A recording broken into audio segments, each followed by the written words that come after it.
Hey guys, and welcome to How Do I Wedding. I'm Elaina, and I'll be your guide down the aisle. Today's topic is visionary. We're going to help you plan and sort out your vision for your wedding day. A lot of people say that your wedding should be a reflection of you and your spouse-to-be. So we're going to give you a couple of things to think about and some cool tricks to help you plan your perfect vision for your wedding day. So the first thing I want to say is it's okay to plan for imperfection. In my opinion, that's why it's so important to have somebody, a professional or somebody who knows what they're doing on the day of to make sure everything runs smoothly, and the only thing you have to worry about is saying, I do.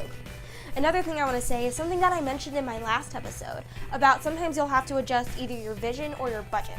Now, don't worry too much about your budget right now. Think about the vision, and then we can later find ways to kind of incorporate that into the budget. If you already have a venue picked out, let that be your guide to help you. The date and the season can play a big role in what you can envision your wedding in. For example, if you're having a beach wedding, you may not want to have a giant ball gown, which is more appropriate for maybe a backyard wedding or a church wedding. So if you're like me, you've had your wedding Pinterest board since you were 10. And that's not everyone, and that's totally okay. What I do recommend though is whether you're scanning Pinterest, The Knot, wedding guides, or even wedding blogs, try to look for a pattern that you recognize in the things that you really like.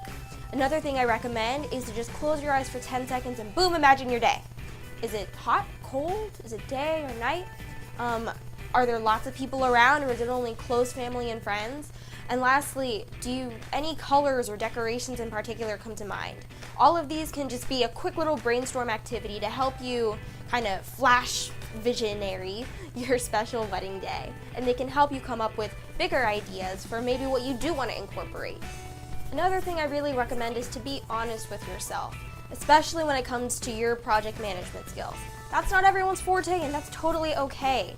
I really always recommend hiring a professional wedding planner. They have ones that just help you get started, especially for the DIY bride, or they have ones that can help you like a month of coordinator. We don't really recommend a day of because it's a little crazy if you're just throwing someone into the mix to tell people when to go.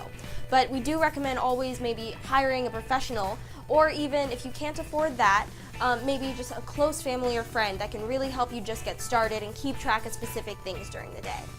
Another thing is to remember that always be polite but firm if you really don't like an idea that somebody has. This is your day, but no reason to be bridezilla, right? Lastly, you're going to remember mostly how your wedding felt, not how it looked.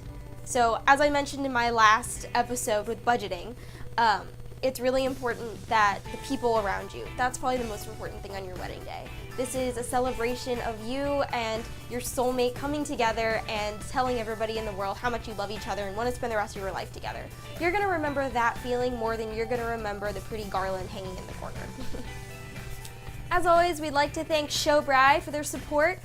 Be sure to hit the subscribe button if it's on this side or this side. And also remember to tune in next week for our next episode. Also follow us on the social medias. We have Twitter, Facebook, YouTube, Instagram. Follow them all, and we will see you next week on How Do I Wedding.